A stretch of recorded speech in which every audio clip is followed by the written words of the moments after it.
집에 갑시다. 아직 안 끝났으면 한우 파는 데 가서 소고기 한 근 삽시다. 어디다 쓰게? 제사도 아직 멀었는데. 당신이 좋아하는 미역국 끓여주려고 그러재요. 아따, 내일은 해가 서쪽에서 뜨겄네.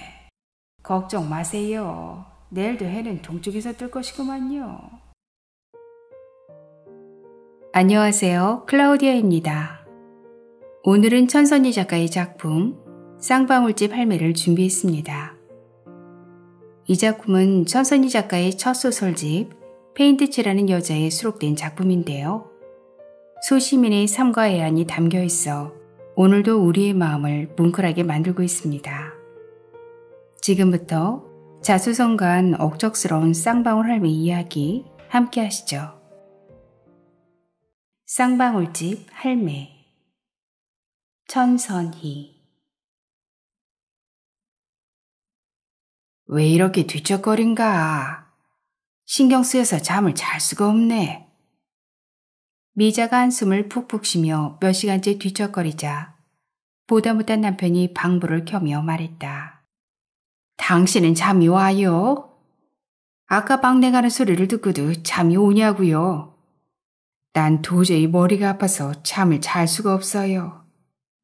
미자는 갑자기 밝아진 방에 적응이 되지 않아 인상을 찌푸리며 말했다. 내가 잠을 자고 있으면 당신한테 이런 말을 하겠는가? 막내가 하는 말은 그냥 잊어버리고 잠이나 잤어. 막내뿐만 아니라 다 원수 같아요. 당신도 첫째도 둘째도 며느리들도 다요 다. 거참. 남편은 무슨 말을 하려다가 입을 다물었다. 미자는 그 기세를 몰아 평소에 마음속에 있었던 말을 하소연하듯 내뱉었다. 당신, 올해 내 나이가 몇인 줄이나 알아요? 조금 있으면 70이에요, 70. 남들은 이 나이 되면 자식들이 주는 용돈으로 쉬엄쉬엄 해외여행이나 다닌다는데 아이고, 이놈의 팔자는 이른이 다 되어 가도록 허물어져가는 시장바닥에서 손을 떼지 못하고 있으니 기가 막힐 노릇이 아니고 뭐예요. 서방복이 없으면 자식복도 없다는 옛말이 하나도 틀린 게 없다니까요. 딱 나를 두고 하는 말이래요. 그러니까 그만 일하라고 했지 않은가. 왜 하면서 자꾸 그런가. 당신 말 한번 잘했어요. 내가 일을 안 하면 뭘 먹고 살라고요? 당신이 돈을 벌어다 나한테 바치기를 해요. 빵빵하게 들어놓은 연금이 있어요. 그렇다고 자식들이 용돈을 줘요? 자식들이라고 있어봤자 허구한 날 돌아가면서 돈이나 뜯어갈 줄만 알지. 그나마 시장에서 장사라도 하니까 당신이나 나나 입에 풀질이라도 하는 줄 알아요. 그마저도 언제 허물어질지도 모를 판에 나더러 일을 그만하라고요? 미자가 남편을 쥐잡듯 하는 이유는 저녁밥을 먹고 있을 때 나타났다 돌아간 막내 아들 때문이었다. 막내 아들은 한동안 연락 한번 없다가 갑자기 나타나 미자에게 사업 자금을 해달라고 요구했다. 미자가 그런 돈이 어디 있느냐고 막 퍼붓자 월세를 받는 1층을 전세로 돌리면 된다고 했다. 너무 아쉬워하지 말고 미리 재산을 상속해줬다고 생각하고 달라고 했다. 미자는 기가 막혔다. 1층에서 나오는 월세 30만 원으로 남편 용돈도 주고 공과금을 내린 등 요긴하게 쓰고 있는데 그것마저 빼앗아 가려는 막내 아들이 죽도록 미웠다. 아들은 미자가 무조건 안 된다고 말하자 눈에 힘을 주며 대들었다. 엄마가 작은형 이름으로 몰래 집 사준 거 다 알거든요. 큰형 주려고 사놨던 중동집 팔아서 작은형 집 사줬잖아요. 그리고 큰형도 전셋집 말아먹고 오갈 데 없을 때 엄마가 살 집 마련해준 것도 알거든요. 그러니까 저도 해주세요. 둘째 아들 집 사준 것에 대해서는 남편과 비밀로 하고 있었는데 막내가 어떻게 알았는지 이상했지만 막내도 만만치 않게 미자의 돈을 없앤 장본인이었기에 미자는 입을 열었다. 이 새끼야, 네가 무슨 할 말이 있다고 밤늦게 와서 이 난리를 치는 거냐? 그럴 시간 있으면 내 새끼하고 마누라한테 잘해라. 내 마누라 그만 좀 고생시키고.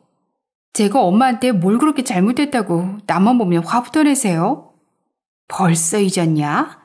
너 결혼할 때 얻어준 신혼집을 깡패 새끼들한테 통째로 넘긴 일. 이제 그 얘기는 그만 좀 하세요. 10년도 넘은 일을 툭 하면 들먹거리세요. 저도 잘해보려고 그런 거지 일부러 그런 건 아니라고요. 너는 아무것도 아니게 생각할 수 있지만 나는 엄청난 충격이었어, 이놈아. 냄새나는 돼지 부산물을 빨아서 한 푼 두 푼 모은 내 피 같은 돈. 너는 나랑 상의 한마디 없이 깡패 새끼들한테 홀라당 바쳤다, 이놈아. 나는 그때 일만 생각하면 아직도 오금이 저려. 미자는 10여 년 전 막내 아들이 도박빚을 갚기 위해 자신 몰래 전세 계약서를 깡패한테 넘긴 일을 말하고 있는 것이었다. 그때 당시 깡패 두 놈이 시장에 뻔질나게 들락거렸었다. 아들의 빚을 대신 갚아달라는 의도였지만 미자는 눈 하나 깜짝 안 하고 내쫓곤 했다. 그러던 어느 날 막내 며느리에게 전화가 왔다. 주인집에서 다른 사람 이사 오기로 계약되었으니 집을 비워달라고 했다는 것이다. 미자는 기가 막혀 말이 안 나왔다. 임신 상태였던 며느리는 얼마나 놀랐는지 말까지 더듬거렸다. 며느리를 안정시킨 다음 아들에게 전화해봤지만 연락이 되질 않았다. 미자는 어쩔 수 없이 보험에 묶어놓은 돈을 깨서 월세방을 얻어줬다. 사람 같으면 월세로 살아도 금방 일어나겠지 했던 미자의 생각은 빗나갔다. 막내 아들 내외는 첫째 아이가 중학생이 된 지금까지도 월세방을 벗어나지 못하고 있었다. 그런 와중에 사업자금 내놓으라고 나타난 막내 아들이 미자는 반가울 리가 없었다. 엄마, 이번 아이템은 정말 대박 아이템이에요. 엄마는 이야기해도 모르시겠지만 컴퓨터 몇 대만 있으면 큰 돈을 벌 수 있는 사업이라고요. 이제 정말 마지막입니다. 사나이 인생 딱 한 번만 더 기회를 주세요. 시끄럽다 이놈아. 내가 그렇게 행동을 잘하고 살았으면 10년이 넘게 월세방에서 나오지도 못하고 있는 거야? 너나 아직도 정신 차리려면 멀었으니까 그만 가거라. 미자는 퉁명스럽고 단호하게 말하고는 화장실로 들어가 버렸다. 화장실에서 몇 분이나 있었을까?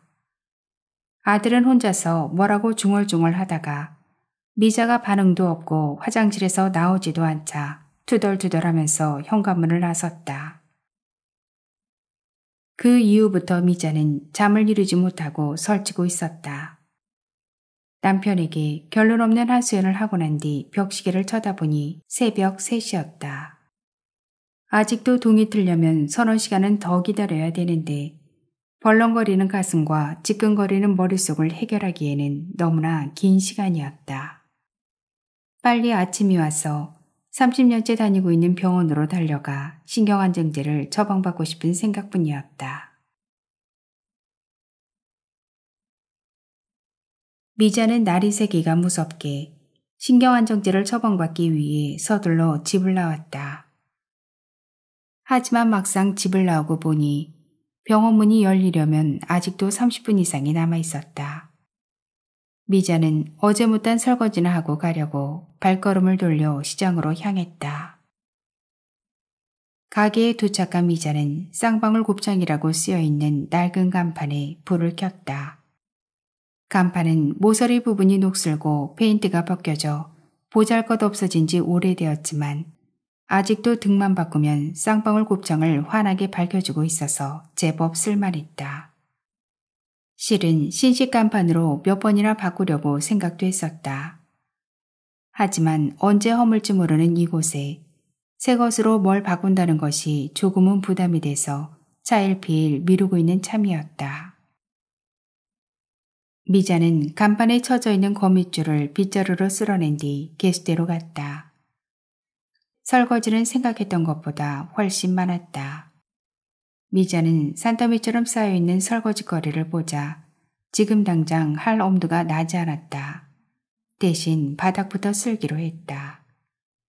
의자 밑 곳곳에는 손님들이 버리고 간 담배꽁초, 나무젓가락, 술병 뚜껑, 이쑤시개, 쌈장이 묻은 휴지 등으로 발 디딜 틈이 없었다. 미자는 빗자루를 들고 구석에서부터 차근차근 쓸어 나왔다. 그때 남편의 목소리가 들려왔다. 병원에 간다면서 거기서 뭐한가? 빗자루 이리 주고 빨리 병원부터 가소. 미자는 아무 말도 하지 않고 빗질에 열중했다. 평상시 남편이 시장에 나오는 시간은 손님들이 몰릴 무렵인 저녁 시간대였지만 이렇게 일찍 나온 이유는 청소 때문이었을 것이다. 장사가 끝나고 나면 남편이 설거지부터 바닥 청소까지 뒷정리를 다 하고 퇴근을 했었는데 어제는 미자의 심한 잔소리가 너무 듣기 싫어 먼저 집으로 올라가 버렸다. 이리 주란 말씨, 내가 할 텐게. 남편은 미동도 하지 않고 빚을만 하는 미자 옆으로 가 빗자루를 빼앗으려 했다. 이럴 시간 있으면 곰을 하나라도 더 줘다 팔아요. 누가 보면 나를 엄청나게 생각하는 것처럼 보이겠네. 내 등골 빼먹고 산세를 고려하면 이런 건 아무것도 아니지만요. 미자는 몸을 획 돌려 빗자루를 등 뒤로 숨기며 말했다. 미자는 남편이 자신을 생각해주는 척할 때마다 경제적으로 힘들게 했던 지난 세월이 생각나 기분이 썩 좋지 않았다. 미자의 남편은 백수다. 3년 전 경비를 그만두고부터 백수지만 살아온 인생을 통틀어 보면 직장을 다닌 날보다 백수로 지냈던 날이 곱절은 많았다. 남편은 농사 짓다가 도시로 올라온 뒤부터 공장 일이든 건설 현장 일이든 무슨 일을 해도 1년을 못 버텼다. 이유도 다양했다. 아프다고 놀고 비 온다고 놀고 춥다고 놀고 이래저래 놀았던 세월이 훨씬 많은 건 사실이었다. 그나마 이번에 그만둔 아파트 경비일은 5년 근무했다. 최장 근무였다. 남편은 경비일이 체질에 맞았는지 건강이 허락할 때까지 다니려고 했었다. 하지만 무인경비가 들어오면서 쫓겨났다. 그때부터 지금까지 저녁에는 시장에 나와 미자의 일을 도와주고 낮에는 고물을 주워다 파는 일을 하는 것이었다. 처음에는 창피해서 못하겠다고 하던 사람이 지금은 종이 쪼가리 한 개라도 그냥 지나치지 않고 주워 나르고 있었다. 미자도 그런 남편의 모습이 가끔은 짠하게 느껴질 때가 있었지만 온종일 방구석을 뒹굴며 텔레비전만 보고 있는 것보다 낫다고 생각했다. 뭔 말인지 알았으니까 고지 그만 부리고 병원부터 갔다 오란 말씨. 남편은 미자가 잠깐 허리를 펴는 사이 빗자루를 낚아챘다. 아직 병원 문을 안 열어서 이러고 있는 거예요. 신경 쓰지 말라는데도 자꾸 그러시네. 그러면 여기 가만히 앉아있다가 시간 맞춰서 가면 되지 않은가? 다른 건 내가 찬찬히 다 할 테니까. 아이고 알았어요. 가면 될 거 아니에요. 남편의 성화에 못 이긴 미자는 앞치마에 돌돌 말려져 있는 검정 비닐봉지를 꺼내며 말했다. 검정 봉지 안에는 전날 장사한 돈이 고스란히 들어있었다. 미자는 장사한 돈을 지갑에 넣거나 가방을 사용하지 않고 꼭 검정 비닐봉지에 넣어 앞치마로 감싸서 가지고 다녔다. 집에 가져오면 세탁기 아니라 쓰레기 봉지 안에 숨겨놓았다. 아무리 꼭꼭 숨겨놔도 가끔 남편에게 걸려 몇만 원씩 없어지기도 했지만 많은 금액이 아니어서 눈 감아주고는 있었다. 돈 잊어본 게 간수 잘하소. 당신이나 몰래 꺼내가지 마세요.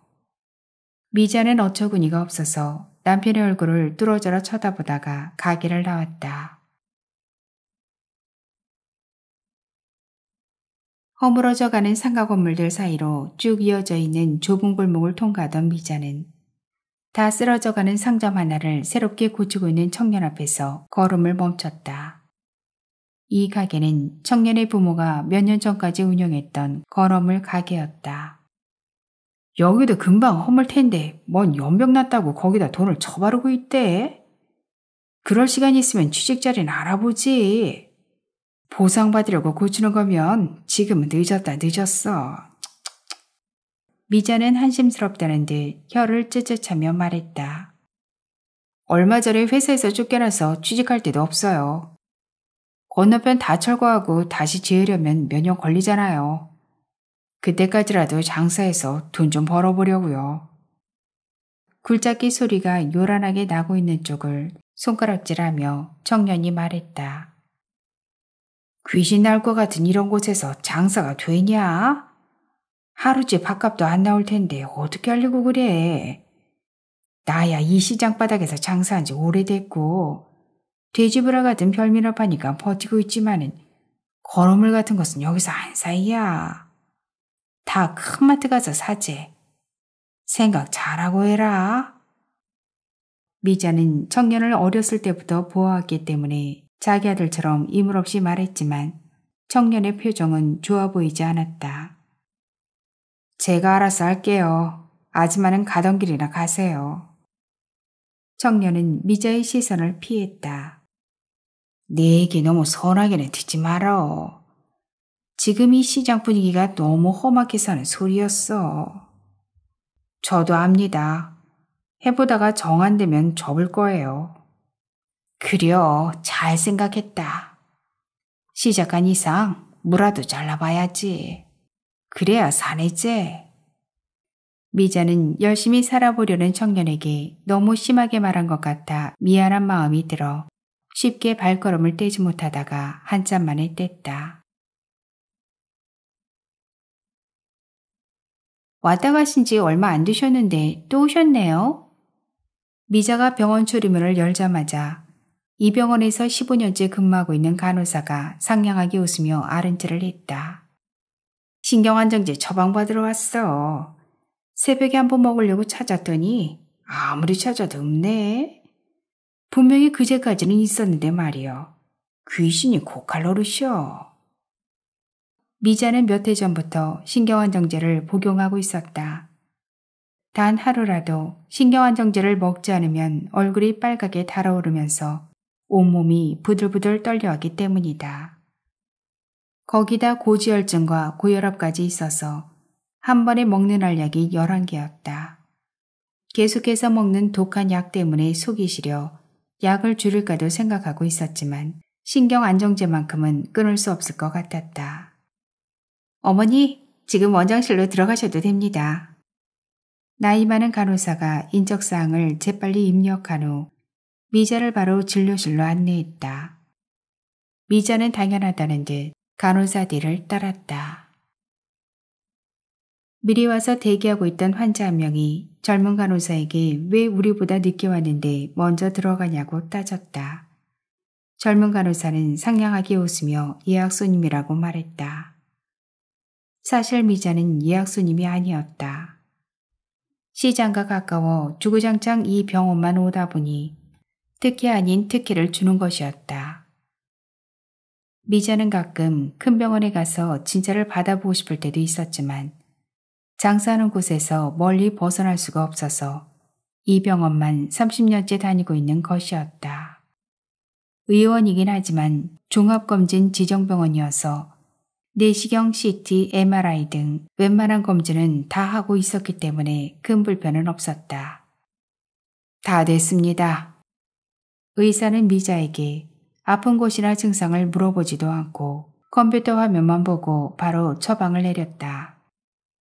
맨날 3일분만 주지 말고 혈압약처럼 한 달분 줘보시오. 안 돼요. 신경안정제는 필요할 때만 먹는 거예요. 혈압약처럼 매일 먹는 약이 아니라고요. 나는 요새 매일 먹어야 살 수 있단게요.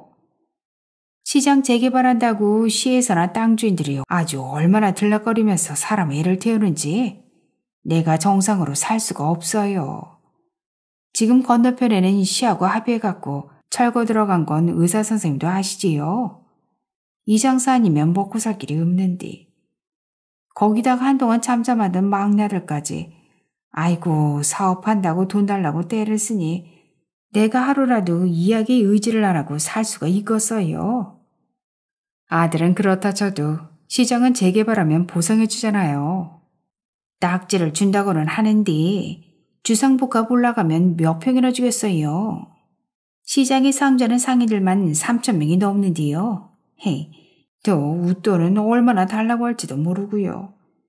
이래저래 내가 제정신이 아니에요. 일주일분 들을 테니 너무 과용은 하지 말아요.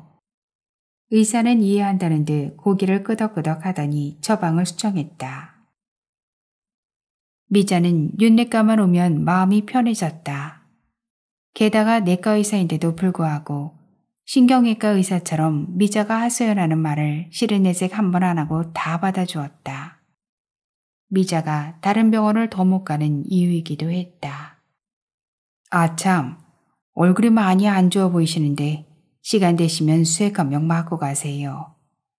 진료실을 나가려고 일어나는 미자에게 의사가 말했다. 장사 준비해야 한대. 그럼 다음에 맞으세요. 힘이 있어야 장사도 하고 투쟁도 하고 아들들하고 싸움도 하지요.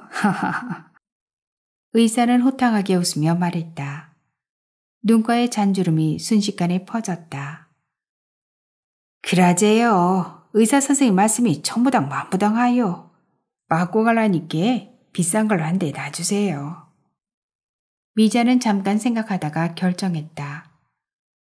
미자는 장사 시작 시간을 미루는 것을 주기보다 싫어해서 수액 한 번 마음 놓고 못 맞고 살았다.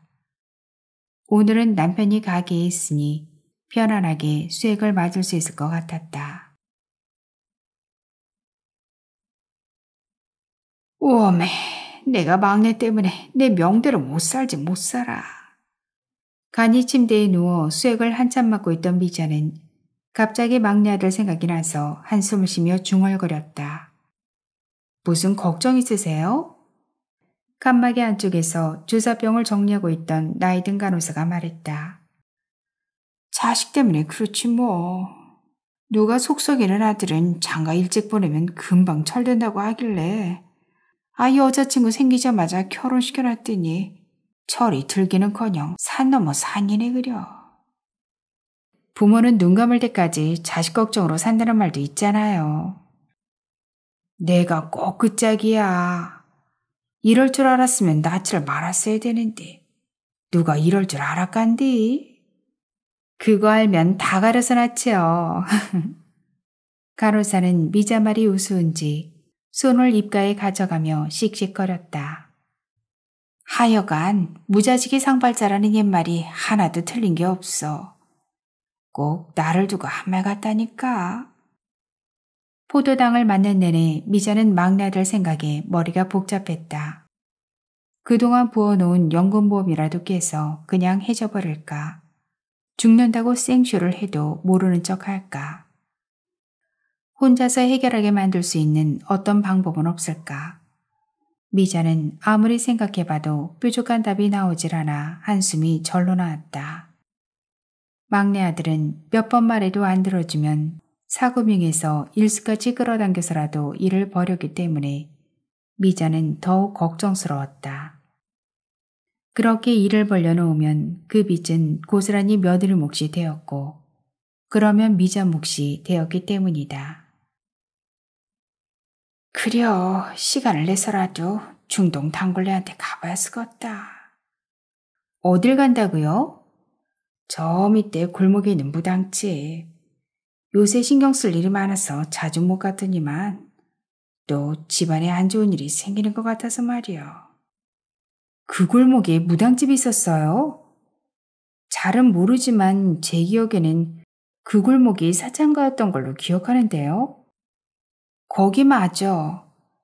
십몇 년 성매매 특별법인가 뭔가가 생기기 전까지는 그랬는데 지금은 몸 파는 여자들은 거의 다 없어지고 무당집들이 많이 들어와 있다니까. 내가 다니는 단골레 집도 몇 년 전에 터가 좋다고 옮겨왔거든. 그 단골레가 참말로 용이해. 안 맞춘 것이 없단께. 간호사 선생님도 깝깝한 일 있을 때 한번 가봐. 그 단골레는 절대로 공들을 안 먹는 사람이야. 저는 교회 다녀요. 기도만 하면 예수님이 다 해주실 건데 그런 곳을 왜 가요? 우리 하나님은 나 외에 다른 신을 믿지 말라고 하셨어요. 쓰잘데기 없는 소리 하지 말고 힘들고 답답할 때 한 번씩 가보라니까. 이리저리 돈만 많이 바치라는 교회보다 곱절은 나을 것인게. 미자는 무당집 가는 것을 친구 만나는 일보다 맛있는 음식 먹으러 가는 것보다 더 좋아했다. 집에 잘 안 풀리는 일이 있거나 가족들이 아프거나 경조사를 앞두고 있을 때는 꼭 그 무당을 찾아가서 조언을 구하고 부적을 써오는 것이 일상이나 마찬가지일 정도로 무당집에 자주 갔다. 미자는 무당의 조언을 듣고 무당이 써준 부적을 손에 쥐고 무당이 하라는 행위를 하고 나면 마음이 그렇게 편할 수가 없었다.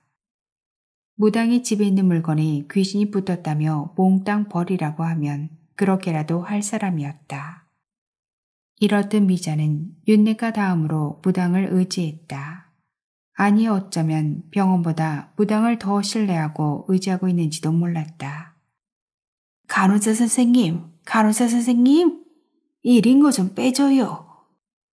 선장을 쳐다보며 이것저것 골똘히 생각하고 있던 미자는 간호사를 연거푸 불렀다. 아직 많이 남았는데요. 시장에 빨리 가봐야 할 것 같아서 그려. 놀아도 가게 가서 놀아야지. 불안해서 안 되겠구만. 반절이나 남았는데 마저 맞고 가세요. 한두 푼도 아니고 아깝잖아요. 내가 이 시간에 오는 손님을 깜빡했네. 하루 걸러 하루 꼴로 오는 손님이 있는데 요새 통 안 오거든.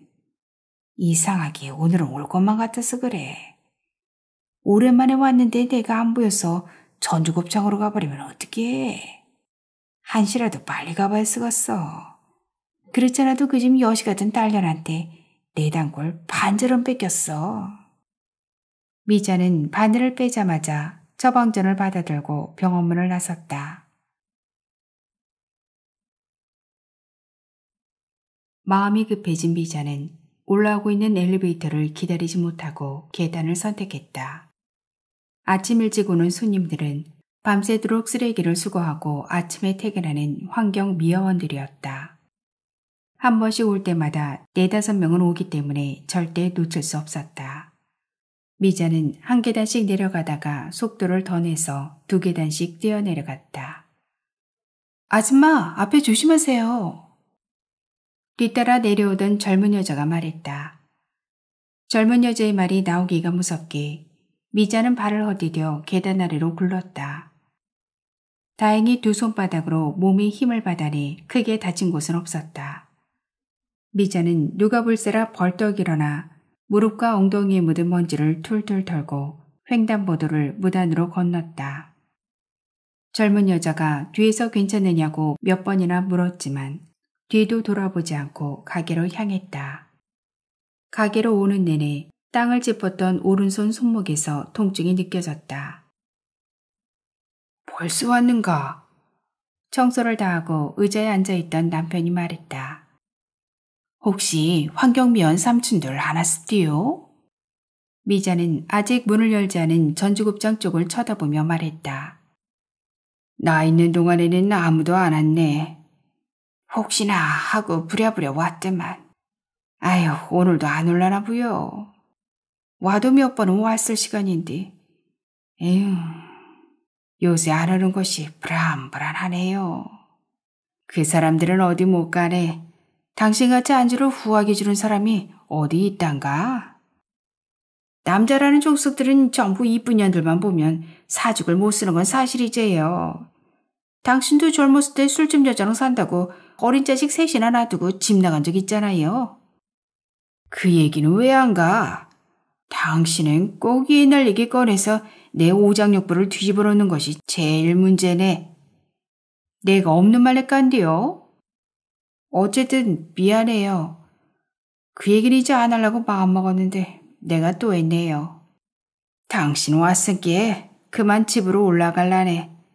이따 저녁에 옴세. 남편은 좋던 기분이 상할 대로 상한 채로 집으로 향했다.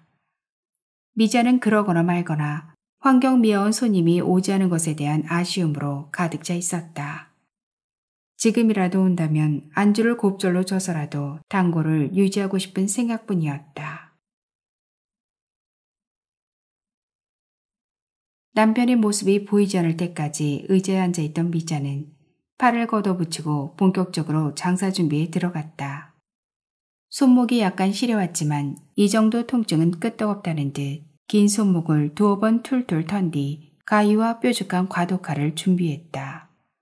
그리고 구석에 있는 마대자루 2개를 큰 데에 있는 쪽으로 끌고 왔다. 자루 속에는 돼지 부산물이 가득 들어있었다. 미자는 가위로 꽉 묶여있는 자루 끝을 자른 뒤 대야에 내용물을 부었다. 순식간에 쭈글쭈글한 곱창 덩어리와 돼지 불알, 돼지 젖통, 돼지 껍데기, 간 쓸개 등 온갖 잡동사니가 쏟아져 나왔다. 미자는 미간을 찌푸리며 코를 막았다. 일주일에 한두 번씩 마장동에서 주문해서 손질하고 있었지만 쾌쾌한 비린내는 이 장사를 시작한 지 20년이 지난 지금까지도 적응이 되지 않고 있었다. 미국에서는 역겹다며 쳐다보지도 않는 돼지 부산물을 우리나라 사람들은 없어서 못 먹을 정도로 좋아하는 별미에 속해 아무리 장사가 안 돼도 공치고 가는 날은 없었다. 똥이 가득 들어있는 긴 곱창을 가위로 잘라내자 노랗고 푸르스름한 똥이 분수처럼 솟구치더니 사방에 튀었다. 미자의 입술과 이마에도 똥물이 튀었다. 미자는 더럽다는 듯 인상을 찌푸리며 소매 끝으로 똥을 닦아내며 손질했다. 간이나 쓸개에 붙은 노란 기름덩어리들을 전부 제거하자면 한나절은 잡아먹는 작업이었지만 기름덩어리 한 조각도 돈이라고 생각하면 전혀 힘들지 않았다. 대야에 가득 들어있던 돼지 부산물이 절반으로 줄어갈 때쯤 갑자기 멀리서 쿵 하는 소리가 났다. 그 뒤로 철저히 나둥그런 소리가 한 번 더 요란하게 들려왔다. 깜짝 놀란 미자는 들고 있던 돼지 불알을 대야에 놓고 재개발 공사가 한창인 건너편 시장 부지 쪽을 쳐다봤다. 아무래도 큰 건물 한 개를 부수고 있는 모양이었다. 요즘 들어 손님이 절반 이상 줄은 이유도 저 철제 부서지는 소리 때문이었다. 이 재개발 공사가 중단되거나 끝나기 전까지는 이제 장사로 재미 보기는 다 틀렸다는 생각에 미자는 우라통이 치밀어 올랐다. 지금 하고 있는 공사는 성호시장 재개발 공사였다. 13년 전부터 시장 선거를 할 때마다 성호시장 지구 도시개발구역 지정으로 내세워 재개발을 운운했지만 막상 시장이 되고 나면 깜깜무소식이곤 하던 공사가 이제야 본격적으로 공사에 들어간 것이었다. 당선된 시장마다 공사를 연기할 핑계를 대곤 했었는데 가장 큰 이유가 땅 주인이 너무 많아서 서로 조율이 되지 않는다는 것이었다. 그 밖의 이유는 예산 부족과 건설회사의 착수금 부족이었다. 우여곡절 끝에 타결된 내용은 시장 부지 6개 블록 중 2블록은 시에서 매입해 시장 상인들에게 새로운 시장을 조성해 주는 것이고 나머지 4개 블록은 주상복합으로 지어 분양하는 조건으로 재건축을 시작했다고 했다. 현재 영업하고 있는 상인들은 계속 영업을 할 수 있게 해주기 위해 비어있는 시장 부지를 먼저 재건축을 한 후 재건축이 완료되면 기존 상인들에게 얼마의 분양비를 더 받고 다시 새 건물에 들어올 수 있도록 해준다는 게 시의 약속이었다. 여유 자금이 없는 상인들은 재입점 딱지를 다른 사람에게 팔거나 보상금만 받을 것이고 돈이 있는 사람은 새 건물로 들어가 장사를 할 것이었다. 이 무렵 이런저런 소문을 주워들은 옛 상인들도 보상을 받기 위해 시장에 다시 나타나 오랫동안 비어뒀던 낡아빠진 상점들을 개조해 영업하는 것처럼 꾸며놓고 있었다. 할매, 저 포크레인 소리 겁나게 시끄럽제. 나는 막 고막이 터져볼락하요. 미자의 가게 건너편에서 족발과 고사상에 놓는 돼지머리, 편육등을 파는 공주 엄마가 큼지막한 주걱을 들고 미자에게 말했다. 공주 엄마는 가마솥에 돼지머리를 가득 넣고 뜨거운 가스불에 삶는 중이었다. 팔팔 끓는 가마솥 안에서도 몸통이 없는 돼지머리가 눈을 가늘하게 뜨고 웃고 있었다. 아이고, 그러게 말이오. 이래가지고 재건축되기도 전에 나가 떨어지게 생겼다. 미자는 허리를 쭉 펴고 공주 엄마의 말에 맞장구를 친 뒤 좀 전에 내려놨던 돼지브라를 집어들었다. 우리도 족발만 팔았다면 벌써 문 닫았을 거예요. 그래도 쌍방울 할매는 손님 많잖아요. 솔직히 시장에서 할매만큼 장사 잘 되는 점포가 있는 줄 알아요? 이 시장에서는 할매가 장사는 제일 잘 되는 편이라고요. 뭔 소리요? 쓸데기 없는 소리 좀 그만하란께. 예전 같았으면 하루에 빈수주병으로 탑을 쌓았어도 하늘을 찌를 정도였는데 지금은 한짝 팔기도 힘들어. 공주 엄마는 미자의 성난 표정을 보고 살살 웃으며 농담이라고 말했다. 공주 엄마가 미자보다 나이를 10살은 덜 먹었기 때문에 젊은 혈기로만 친다면 미자를 하루에도 12번은 들었다 놨다 할 수도 있었지만 공주 엄마는 미자에게 꼬리를 내릴 수밖에 없었다. 족발을 사가는 손님 중 절반 이상이 미자의 단골과 겹친 것도 있었지만 화장실을 갈 때나 배달 갈 때, 명절에 부산 내려갈 때마다 미자에게 장사를 부탁하고 있었기 때문이었다. 어디 가서 그런 소리 하지 말어. 공주 엄마도 알다시피 요즘 장사가 장사요. 이제 장사로 재미 보기는 다 틀렸단께. 그런데다가 저라고 공사를 하고 있으니 시끄러워서 어느 손님이 물건 사러 오고 먹고 가겠느냐 이 말이요. 이놈의 시국이 뭔 일이 일어나도 일어날 징조가 있으니까 경기가 안 풀리는 거요. 할매 말이 맞네. 맞아. 그렇잖아도 어제 족발 사간 손님이 그러는데 얼마 안 있으면 전쟁 난다 카대 얘. 미국하고 중국하고 싸우는데 우리나라 통일 때문에 그런다 카더라고요. 우리가 통일되면 미국이 엄청나게 손해여서 통일 안 시키려고 하는데 중국이 자꾸 우리나라 통일을 도와주려고 하니까 미국이 반기를 든다고 하더라고 얘. 내가 무슨 소리 하는지 잘 모르겠다고 하니까 그냥 씩 웃더니 족발만 들고 가대 얘. 전쟁하면 지긋지긋하구만. 나가 전쟁 일어나네 가을에 태어났구먼. 그런데 아버지가 며칠 뒤에 공산당 총에 맞고는 구덩이에 처박혀버렸디야. 아버지 그러고 되고 나니까 어머니는 피덩이 같은 나를 방에다가 눕혀놓고 금세 친정으로 도망가 버렸단께. 그것이 중요한 것이 아니고 전쟁이란 것이 그러고 무서운 것인 게 웬만하면 안 일어나야지. 우리 손자들은 애미애비 없이 키우고 싶지 않단 말이요. 할매는 참말로 걱정도 팔자요. 할매나 나나 눈에 흐드러기 전에는 전쟁 안 일어날 텐게 걱정하지 말고 이 건물 허물어지기 전에 돈이나 많이 벌자고요. 공주 엄마는 전쟁 얘기로 시무룩해지는 미자의 얼굴을 힐끔힐끔 쳐다보며 말하고는 팔팔 끓고 있는 가마솥을 향해 내달렸다. 두어 시간에 걸쳐 돼지 부산물 손질을 다 끝낸 미자는 한숨 돌리기 위해 의자에 앉았다. 좋아하는 블랙커피라도 한 잔 마셔야 기운이 생길 것 같았기 때문이다. 미자는 텔레비전을 틀어놓고 리어카에 커피와 차를 싣고 다니는 커피 아줌마가 지나가기만을 기다렸다. 하지만 한참을 기다려도 커피 아줌마는 지나가지 않았다. 미자는 어쩔 수 없이 가게에 있는 싸구려 티백커피로 목마름을 해결한 뒤 상자에 들어있는 속배추와 쪽파를 꺼내 씻어놓고 양파는 먹기 좋게 썰어 쟁반에 담았다. 이제 마늘만 까서 씻어놓으면 장사 준비는 다 한 셈이었다. 미자는 잠깐 허리를 폈다가 냉동고 뒤에서 마늘 한 접을 가져와 까기 시작했다. 마늘을 깐 지 10여 분 정도 지났을까? 오른쪽 손목이 시큼거렸다. 아무래도 아침에 병원 계단에서 굴러떨어진 게 마음에 걸렸다. 미자는 임시방편으로 서랍에서 파스를 찾아 붙인 뒤 남은 마늘을 마저 깠다. 그때 전주곱창 쪽에서 남자들 목소리가 들려왔다. 여기들 앉으라고. 이 집이 곱창 맛도 좋고 사장님 딸도 예뻐서 술맛이 저절로 나는 집이야. 미자는 마늘을 까다 말고 그쪽을 쳐다봤다. 작업복을 입은 남자 대여섯 명이 전주곱창으로 들어가 자리를 잡고 있었다. 입이 찢어질 듯 좋아하는 전주곱창 옆편네가 미자 눈에 들어왔다. 미자는 샘이 나서 저절로 씩씩거렸다. 공주 엄마는 그런 미자를 꼬시다는 듯 쳐다봤다.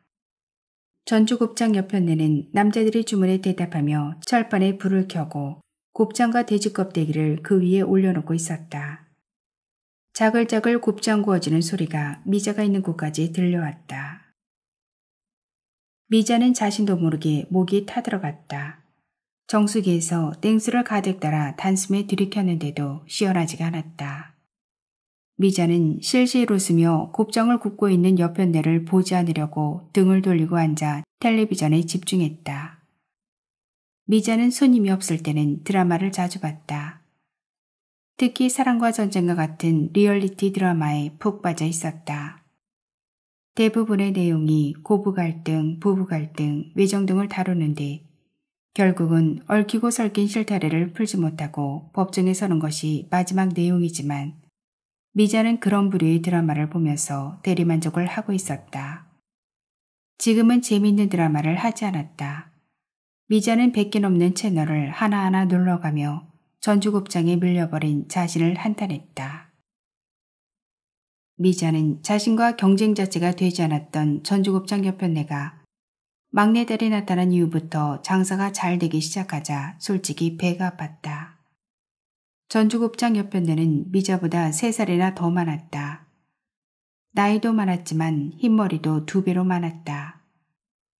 그런데다가 뚱뚱한 체구에 얼굴까지 축 처져 너부대대했고 말주변 또한 없었다. 그런 반면에 미자는 쭉쭉 뻗은 기럭지를 가지고 있는 데다가 말까지 잘했다.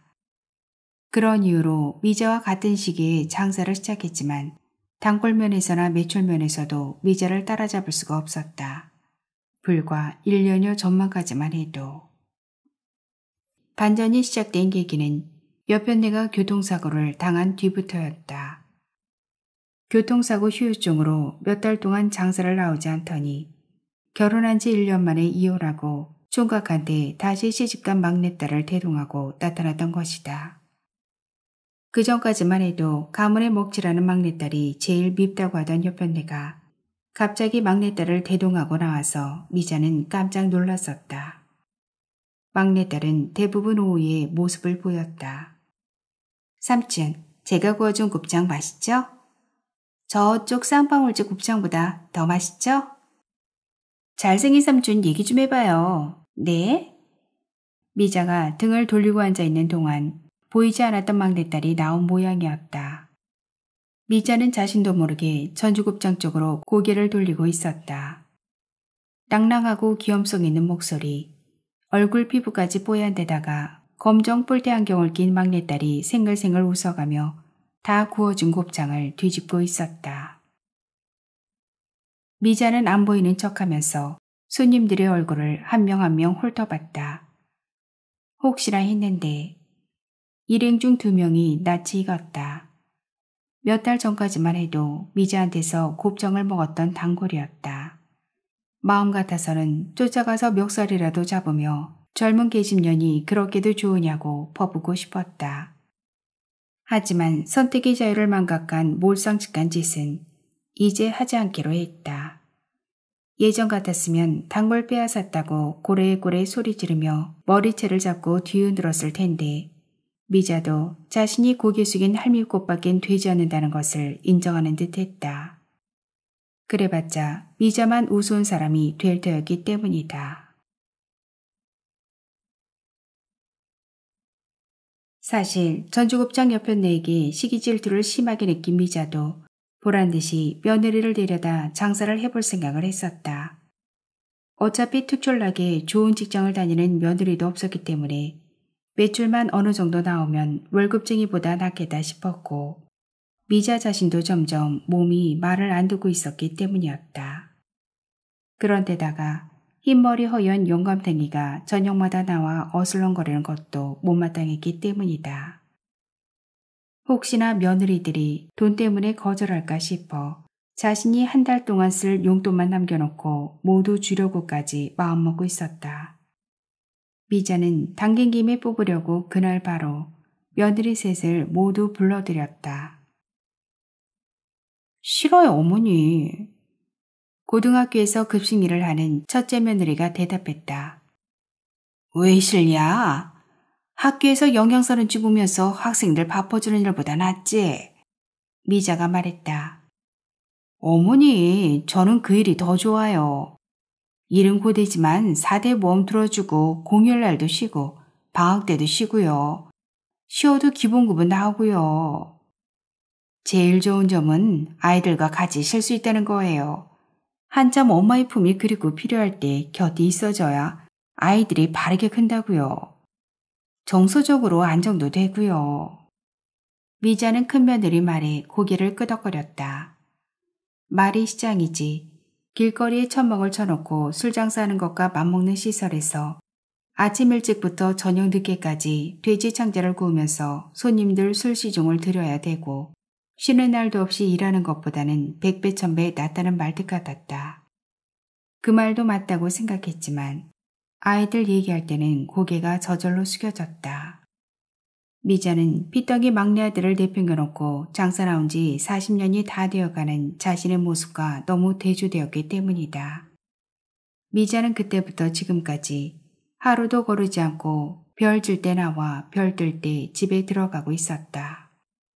쉬는 날은 집에 경조사가 있는 날뿐이었다.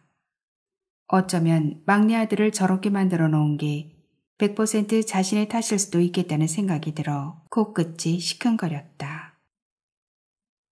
너는 어떠냐? 어차피 집에서 애만 키우고 있으니 나랑 같이 해볼 생각 없냐? 내가 월급은 많이 줄게. 승우는 시장 위에 있는 어린이집에 맡겨도 되고 아버지한테 맡겨도 되지 않겠냐? 미자는 물어보나 마나한 얘기를 둘째 며느리에게 하고는 바로 후회했다. 귀신 알 것 같은 그곳에서 저한테 뭘 하라고요? 저는 100만급을 준다고 해도 거기서는 일 못해요. 무서워요. 누가 저 납치라도 해가면 어떡해요. 둘째 며느리는 눈웃음을 치며 애교 섞인 목소리로 말하고는 둘째 아들을 애처롭게 바라봤다. 둘째 아들이 무슨 말버릇이냐며 눈을 흘기자 큰 눈을 깜빡거리며 둘째 아들 등 뒤로 몸을 숨겼다. 알았다 알았어. 그냥 물어봤다. 안 할 거 알면서. 미자는 둘째 며느리가 한다고 해도 싫었다. 한다고 할까봐 겁이 날 정도로 싫었다. 이유는 간단했다. 어렸을 때부터 지극히 효자였던 둘째 아들을 살살 녹여 불효하게 만든 장본인이었기 때문이다. 콩 한 쪽도 엄마 줘야 한다며 가지고 오던 둘째 아들은 결혼하고 난 뒤부터 미자를 등한시했다. 가끔 시장에 얼굴을 비출 때는 지네 집 냉장고가 비어있을 때나 호주머니 사정이 좋지 않을 때뿐이었다. 그 모든 변화가 여우 같은 며느리 때문이라고 미자는 생각하고 있었다.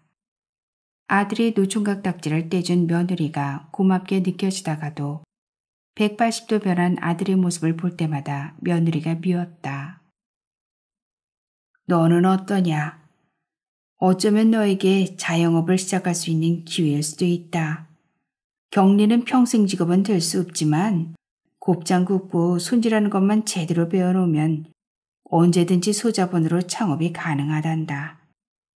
나한테 몇 년 배우다가 장사 시작하는 것도 나쁘지는 않을 듯 싶은데. 막내 며느리에게는 약간의 가능성을 가지고 물어봤다.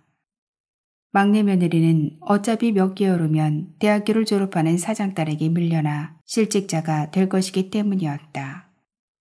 미자는 그런 상황을 떠나서 싹싹하고 예쁘장하게 생긴 막내 며느리와 같이 일했으면 했다.